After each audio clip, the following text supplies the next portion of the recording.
सारे बहन भैया ने अमित वशिष्ठ की राम राम। आज थारा भाई क्लास लेकर आया है साइंस की, ठीक है। और पिछली जो क्लास है उसमें आपा ने एटॉमिक मॉडल पढ़ा था।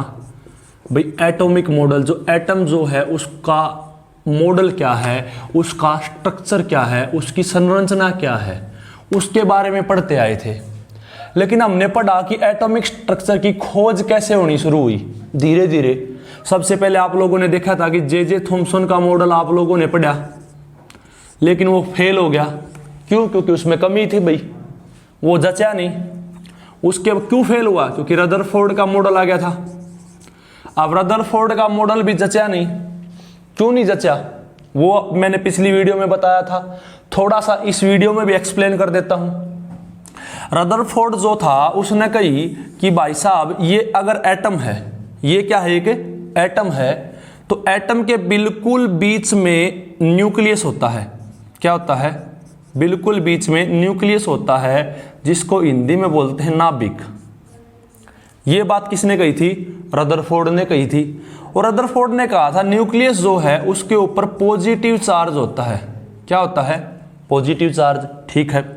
रदरफोर्ड ने कहा कि इलेक्ट्रॉन जो हैं वो घूमते रहते हैं किसके चारों तरफ? न्यूक्लियस के चारों तरफ।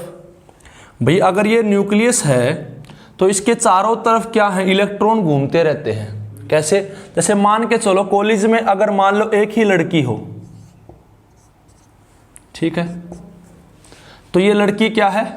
न्यूक्लियस है, और इसके चारों तरफ लड़के घूमते रहते हैं। बहन जी मेरे, ठीक है। तो ये जो लड़के हैं घूम रहे हैं ना, ये तो है इलेक्ट्रॉन, और ये लड़की देवी जी है ये न्यूक्लियस है। ये बात बताई किसने? किसने बताई थी? रदरफोर्ड ने। लेकिन वो फेल कहाँ हुआ? वो फेल हो गया ये बताने में कि स्टेबिलिटी है एटम की। वो क्या हो समझाता हूं, थोड़ी देर रुको। एक थ्योरी है भाई, इलेक्ट्रोमैग्नेटिक थ्योरी। Electromagnetic theory.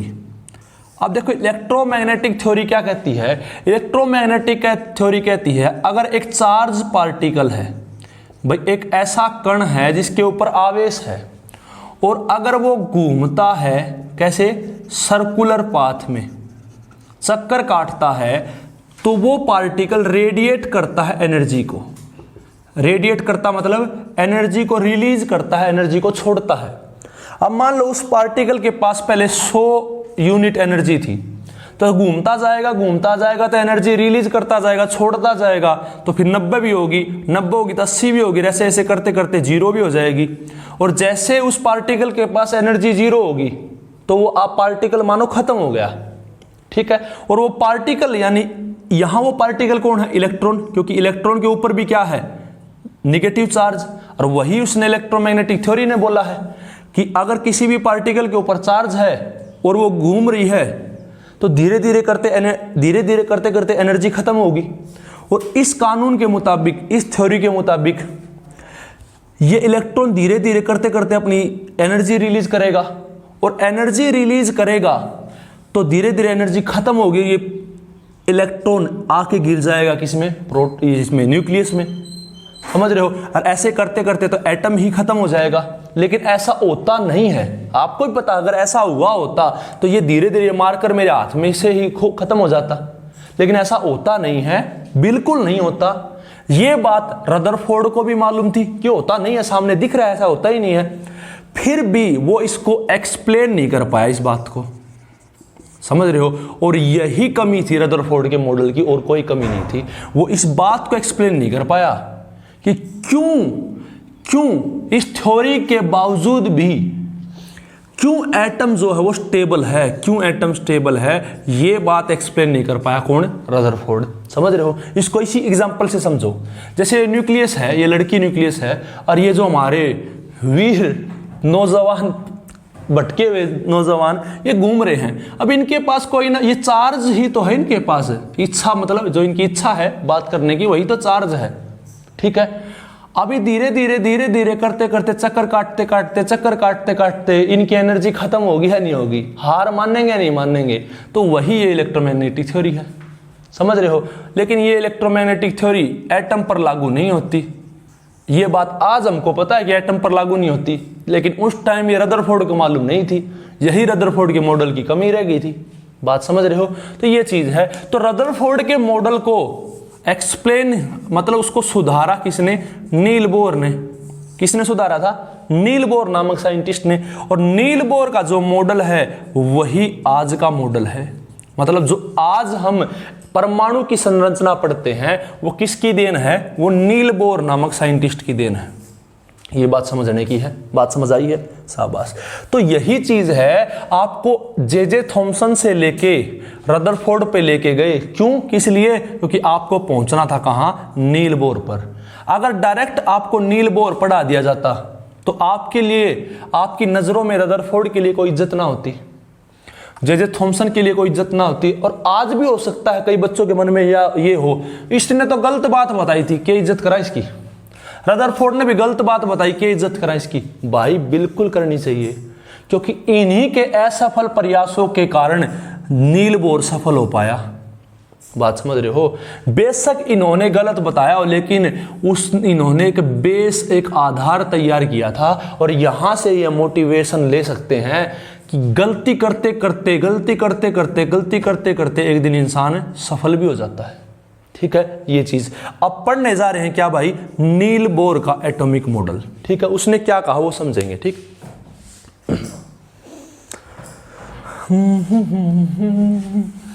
कह दूं तुम्हें कि क्या हो गए। देखो भाई, तो बोर्ड छोटा है, अमीर होंगी बड़ा बोर्ड ले थर खातर। ठीक है, हालात सुधरते ही।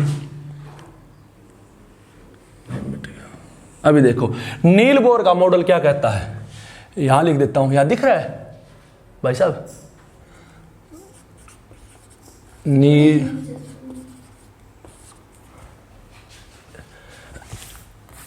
चलो यहां लिख देता हूं। नील बोर का जो मॉडल है वो कहता क्या हो? देखो, सबसे पहले तो ये है मॉडर्न एटॉमिक स्ट्रक्चर। ये आज का एटॉमिक स्ट्रक्चर है, इसीलिए इंपॉर्टेंट है क्योंकि आज की जो केमिस्ट्री है वो इसी मॉडल पर टिकी हुई है। आगे ब्यूरी भी पढ़ेंगे, एक ब्यूरी नाम का साइंटिस्ट है, उसका भी योगदान है, आगे पढ़ेंगे। ठीक है, फिलहाल पढ़ो नील बोर ने क्या क्या कहा। नील बोर का पहला पॉइंट ये है कि एटम के अंदर, यानी एटम बना है, जैसे साफ शब्दों में लिख दूं, एटम बना है किससे? इलेक्ट्रॉन प्लस प्रोटॉन और प्लस न्यूट्रॉन। समझ रहे हो? जो नील बोर है उसने कहा कि एटम बना है किस से? इलेक्ट्रॉन से, प्रोटॉन से और न्यूट्रॉन से। पहली बात याद होगी। नील बोर ने क्या कहा कि एटम बना है इलेक्ट्रॉन से, प्रोटॉन से और न्यूट्रॉन से। पहली बात। दूसरी बात देखो, इलेक्ट्रॉन जो है उसके ऊपर नेगेटिव चार्ज है, इसीलिए उसका सिंबल है E-, E फॉर इलेक्ट्रॉन, और माइनस का मतलब माइनस चार्ज यानी नेगेटिव चार्ज। प्रोटॉन जो है उसके ऊपर है पॉजिटिव चार्ज यानी धनात्मक आवेश, नेगेटिव का मतलब है ऋणात्मक आवेश। और इसको साइन दिएगा P और प्लस का साइन चढ़ा दिया यानी पॉजिटिव चार्ज के लिए। न्यूट्रॉन जो हो N है, कोई भी चार्ज नहीं है, जीरो चार्ज है। समझ रहे हो? न्यूट्रल का मतलब ये है ना तो ये पॉजिटिव है और ना ही ये नेगेटिव है, तो इसके ऊपर नो चार्ज कह लो या फिर जीरो चार्ज कह लो या हिंदी में कह लो कोई भी चार्ज, कोई भी आवेश नहीं होता। समझ में आया पहला पॉइंट? दूसरा पॉइंट, अगर ये एटम है, इसको ये थोड़ा बड़ा स्ट्रक्चर है, पहले छोटे छोटे स्ट्रक्चर से समझाऊंगा फिर इस पे लेके आऊंगा। ठीक है, तो ये जो एटम भाई साहब ने कहा, दूसरा पॉइंट क्या कहा? दूसरा पॉइंट कहा कि एटम जो है, एटम के बीच में कौन होता है? न्यूक्लियस होता है। कौन होता है? न्यूक्लियस। और न्यूक्लियस जो है वो बना है किससे? Proton plus neutron. ये दूसरी लाइन लिखी, उसका मतलब समझो। एटम के बीच में कहने का मतलब क्या है? ये कोई एटम है, ठीक है भाई, इसके बिल्कुल बीच में क्या होता है? न्यूक्लियस होता है यानी नाभिक होता है। हिंदी में बोलो तो नाभिक। इतनी बात समझ में आई है? क्या होता है? न्यूक्लियस यानी नाभिक। मैंने आपको पिछली वीडियो में बताया था, मान लो एटम कोई स्टेडियम है, एटम कोई स्टेडियम है, तो उसका जो न्यूक्लियस है वो होगा बॉल के बराबर। बॉल समझ रहे हो, एक गेंद के बराबर होगा। वो तो इतना छोटा है, एटम इतना बड़ा है स्टेडियम जितना, तो जो बॉल के समान क्या मान के चले हम न्यूक्लियस को, समझ में आया? तो न्यूक्लियस बहुत छोटा है, ये बात रदरफोर्ड ने ही बता दी थी। ठीक है, अब आगे समझो। न्यूक्लियस जो उसके अंदर कहा इसने प्रोटॉन होता है और न्यूट्रॉन। तो न्यूक्लियस किस किस से बना है? प्रोटॉन से और न्यूट्रॉन से। आपको पता न्यूट्रॉन के ऊपर कोई चार्ज नहीं, जीरो चार्ज। प्रोटॉन के ऊपर होता है पॉजिटिव चार्ज। तो कुल मिला के न्यूक्लियस के ऊपर कैसा चार्ज हुआ? आपको कहे सर पॉजिटिव चार्ज हुआ। इतनी बात समझ में आई? कौन सा चार्ज हुआ है? Positive charge. तो जो न्यूक्लियस हमारा होता है, आपने देखा एटम के बीच में न्यूक्लियस है और न्यूक्लियस के अंदर प्रोटॉन और न्यूट्रॉन है। तो न्यूक्लियस के ऊपर यहां से ध्यान रखना है, न्यूक्लियस के ऊपर कैसा चार्ज होता है? पॉजिटिव चार्ज होता है। 2 पॉइंट समझ में आए हैं? 3 कह लो, जैसे पॉजिटिव चार्ज होता है ये बात। अगली बात क्या है? आपने देख लिया, क्या देखा है कि प्रोटॉन और न्यूट्रॉन तो न्यूक्लियस में हो गए, लेकिन इलेक्ट्रॉन कहां होंगे वो देखो। प्रोटॉन और न्यूट्रॉन तो न्यूक्लियस में हो गए, लेकिन इलेक्ट्रॉन कहां होते वो देखो। चलो इसी में देखो, अपने बढ़िया वाले डायग्राम में आप देखो, ये एटम है, तो ये जो बीच में है, ये जिसके ऊपर प्लस लिखा हुआ है, प्लस का मतलब है पॉजिटिव चार्ज। और पॉजिटिव चार्ज क्यों आया है? किसके कारण आया है भाई? वो आया है किसके कारण? बताओ कमेंट करके। प्लस किसके साइन आया है लिख देता हूं मैं, प्रोटॉन के कारण। किसके कारण? प्रोटॉन के कारण। ठीक है, और प्रोटॉन प्लस उसके साथ क्या है? न्यूट्रॉन। यानी ये गोल गोल जो लिख रहा है, इसमें प्रोटॉन है और न्यूट्रॉन है, यानी ये क्या है? न्यूक्लियस है। ठीक है भाई।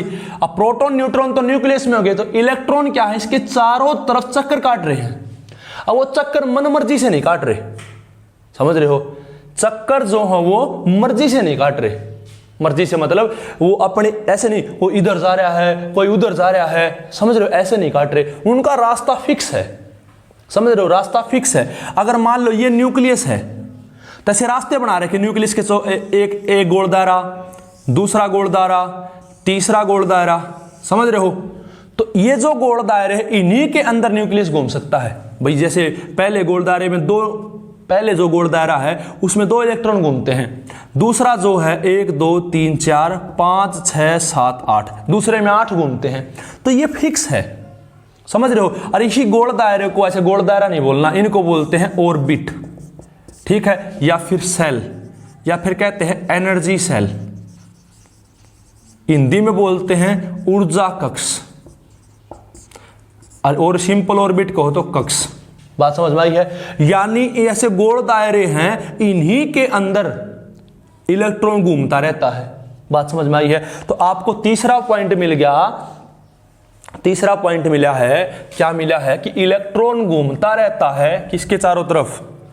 तीसरा पॉइंट मिला है, इलेक्ट्रॉन जो है घूमता, सिंपल भाषा में लिखो, घूमता रहता है किसके चारों तरफ? न्यूक्लियस के चारों तरफ। लेकिन ऐसे इधर उधर नहीं, फिक्स सर्कुलर पाथ्स में। कह सकते हो ना? यानी हिंदी में लिखो तो ये निर्धारित वृत्तीय, वृत्त के आकार का वृत्तीय कक्ष में घूमता रहता है। इतनी बात समझ में आई या नहीं है? जैसे देखो ये इलेक्ट्रॉन दिखा रखे, न्यूक्लियस के बाहर एक ऑर्बिट है, उसके बाद फिर एक ऑर्बिट है, उसके बाद फिर एक ऑर्बिट है, उसके बाद फिर एक ऑर्बिट है। ठीक है, ये जो ऑर्बिट है इनको नाम दिया गया। जो न्यूक्लियस के नजदीक है उसको एक, न्यूक्लियस से और दूसरी है वो दूसरी, न्यूक्लियस के बाद तीसरी, और न्यूक्लियस के बाद फिर चौथी। समझ रहे हो? तो इनको नाम दिया गया। चौथा पॉइंट है कि न्यूक्लियस के नजदीक 1 नंबर, उसके बाद फिर 2 नंबर, और उसके बाद फिर 3 नंबर, उसके बाद 4, ऐसे 5 चलती रहती हैं। अंग्रेजी में नाम देना हो तो पहली को नाम दिया K, दूसरी को L, M, N, O, P, ऐसे चलती रहेंगी। बात समझ रहे हो? K, L, M, N, O है। ठीक है, ऐसे बात समझ में आई या नहीं आई? K के बाद ABCD लिख दियो, ये मतलब है। तो 1 2 3 4 भी कह सकते हो, और K L M N भी कह सकते हो। इतनी बात समझ आई है। इनके एटम फिक्स हैं, जैसे पहली में 2 होंगे, दूसरी में 8 होंगे, तीसरी में 18 होंगे। जैसे पहली जो है, पहली कौन सी होती है, पहली कहो या के सेल कहो, उसमें 2 ही इलेक्ट्रॉन होंगे। दूसरी है के बाद क्या आ रहा है, के एल, दूसरी जो उसमें 8 होंगे, बात समझ रहे हो। तीसरी जी जो है के एल एम जो है उसमें 18 होंगे। लेकिन ये रटना नहीं है, इसका एक फॉर्मूला है 2n²। क्या है, 2n², जहां n जो है, n बराबर है नंबर ऑफ ऑर्बिट, जो ऑर्बिट का नंबर है। अब पहली ऑर्बिट है तो n की संख्या 1, दूसरी ऑर्बिट है तो n की संख्या 2, तीसरी ऑर्बिट है तो n की संख्या 3। तो 2 पहली ऑर्बिट के लिए निकालो, 2 n की संख्या 1, तो 1 का स्क्वायर कितना हो, 1 का वर्ग 1 हो है, तो 2 उत्तर आ गया। दूसरी है तो 2n² वाले फार्मूले से निकालो, n की जगह 2, 2 का स्क्वायर 2 दूनी 4 और 4 दूनी 8, तो उत्तर आ गया 8। रटना नहीं है। 3 के लिए निकालो, 2 है, n की वैल्यू 3 रखनी है, तो 3 का स्क्वायर 9 और 9 दूनी 18, तो 18 आ गया कि नहीं आ गया। अगली के लिए निकालो, चौथी के लिए के एल एम एन ओ है, ओ के लिए तो 2n², n की वैल्यू क्या हो जाएगी 4, तो 2 गुणा में 4 का वर्ग और 4 चौक 16 और 16 दूनी क्या इतना आ गया 32। तो रटना नहीं है कि रटना पड़े भाई, ये याद कर लो, लेकिन जो समझ है वो इस फॉर्मूले से आई है। ठीक है भाई, पहली जो ऑर्बिट है उसमें 2 इलेक्ट्रॉन होंगे, दूसरी जो ऑर्बिट है फार्मूले के हिसाब से उसमें 8 होंगे, तीसरी में 18 होंगे, और जो लास्ट वाली नहीं, ऐसे 2n² फार्मूले से निकालते जाओ तो उसके बाद कितने होंगे, n में 32 होंगे। ऐसे करते करते बढ़ते जाएंगे। इतनी बात समझ में आई है या नहीं आई है। तो ये जो फॉर्मूला है वो बताया किसने, हमारे साइंटिस्ट, क्या नाम है, नील बोर ने। अब नील बोर ने एक बात और कही, आप खुद बताओ, पहली जो ऑर्बिट है इसके पास कितने इलेक्ट्रॉन, 2, समझ रहे हो। अगली में कितने हैं, 8, तो एनर्जी ज्यादा किसके पास होगी, तो एनर्जी आपको होगी सर दूसरी के पास होगी, क्योंकि इसके पास तो 8 इलेक्ट्रॉन है। तो सीधी सी बात है, आपने समझा कि जो न्यूक्लियस के पास जो भी ऑर्बिट है उसमें एनर्जी कम होगी, समझ रहे हो। मतलब पहली में जो है वो क्या होगी, कम, दूसरी में फिर ज्यादा, तीसरी में उससे ज्यादा, चौथी में उससे ज्यादा। बात समझ में आई या नहीं आई। जो न्यूक्लियस के जितनी नजदीक है उसमें एनर्जी उतनी कम होगी। क्यों होगी, कि थोड़े इलेक्ट्रॉन है, थोड़े इलेक्ट्रॉन तो कम एनर्जी। इतनी सीधी सी बात समझ में आई है या नहीं आई, पक्का समझ में आई थी। ये जो मॉडल है वो अपना मॉडल है किसका भाई, नील बोर का। एक बार रिवाइज करवा देता हूं। नील बोर ने क्या कहा, एक एटम जो है उसके अंदर इलेक्ट्रॉन है, प्रोटॉन है और न्यूट्रॉन है।